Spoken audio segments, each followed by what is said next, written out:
The Coast Guard, one of our oldest armed services, along with the Air Force, the youngest, invites groups of Allied officers to tour this historic area. These officers are learning about the birthplace of our culture, and this is a most vital part of their visit. The people of Virginia are proud of these replicas of sailing ships that brought the founding fathers to these shores.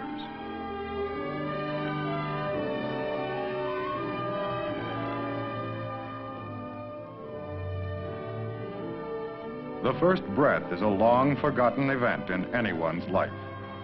It is remembered only in birthdays celebrated once each year. A nation is like an individual. It too loses some insight into its early history. Ours is a nation formed by many lands, a culture carved from a wilderness of an unexplored country, carved by brave men in small ships. It was they who took the first English step in the New World, Jamestown. Though other nations were already well established, England's first permanent settlement was Jamestown, founded in 1607. Our friends can see where the early Virginians lived and the way they protected themselves from the unknown.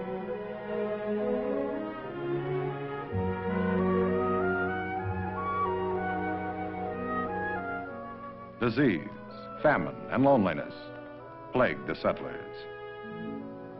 But the survivors stayed to build the foundation of our nation.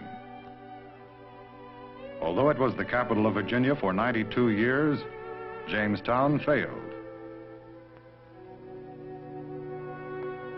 An inadequate harbor and poor land caused most of its citizens to move inland about 6 miles and start a community called Middle Plantation, which later became Williamsburg, named after King William of England. In 1699, Williamsburg became the capital of Virginia and remained so for almost 80 years, while Jamestown remained only as a trading center and a port of commerce. Williamsburg became, like other colonial cities, self-sufficient. Its many craftsmen and artisans fashioned some of the finest wares in America.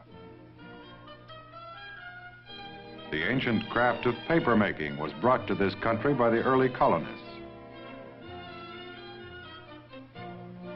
Today, this skill is still practiced in its original form by the craftsmen of Williamsburg.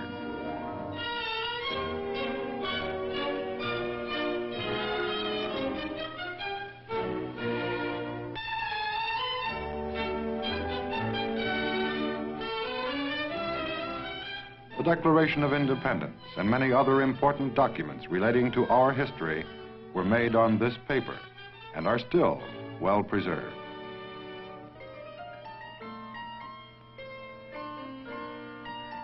The citizens of Williamsburg demonstrate other colonial crafts in shops throughout the city. Our Allied visitors observed the craftsmen at work in authentic surroundings.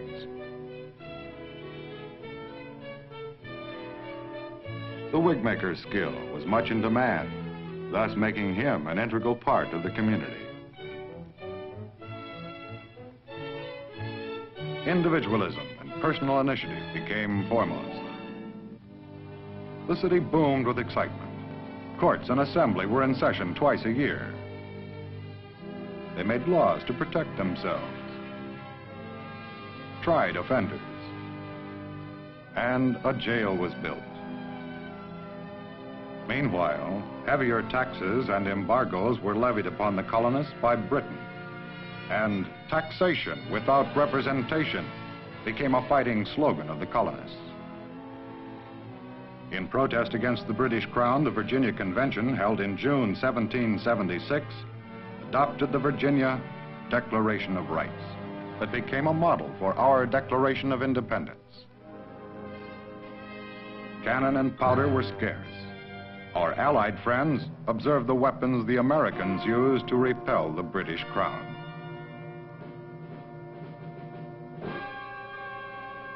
Tempers flared. The fight for freedom began. All the colonies banded together for the fight.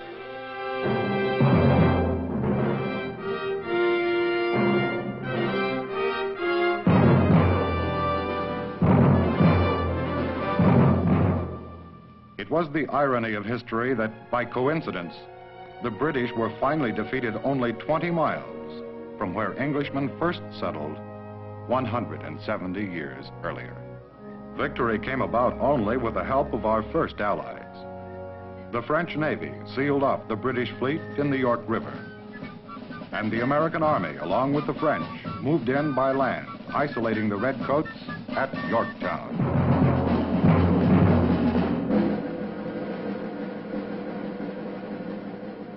Cornwallis, the British general, had no choice but to seek a truce.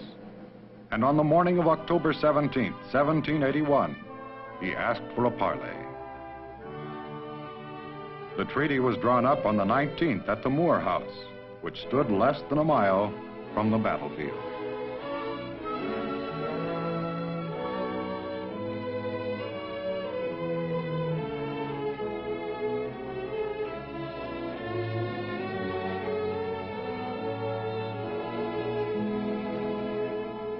General Washington, along with the German von Steuben and the Frenchman Rochambeau, were victorious.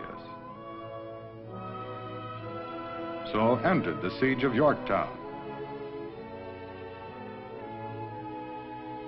So ended the American Revolution.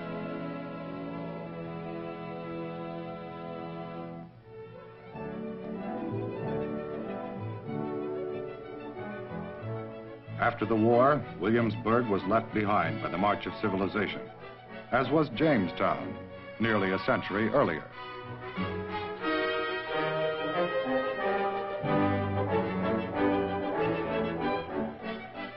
But as a historical landmark, it has been restored so that we and our friends can see today life as it was over 200 years ago.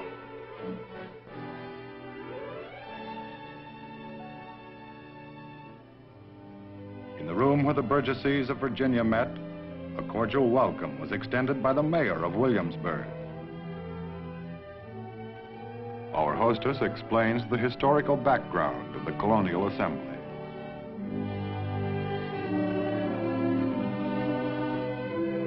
The mace, symbol of the Crown's control, it was in this room that its right to govern was challenged.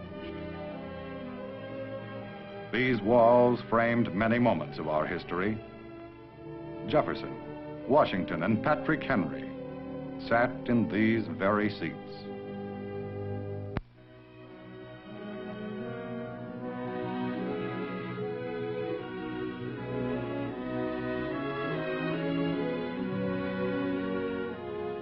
This restored chapel still stands on the shores of the James River, where it was built more than 300 years ago, perhaps in eulogy to the settlers' search for religious freedom, a search that founded a new way of life.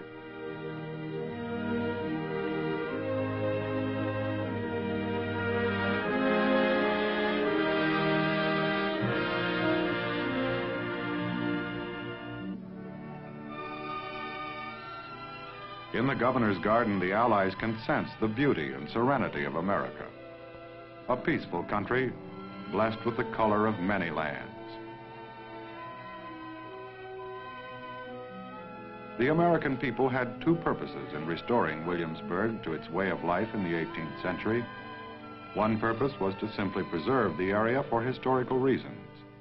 But more important, it was to recall for future generations the basic principles of American self-government and individual liberty.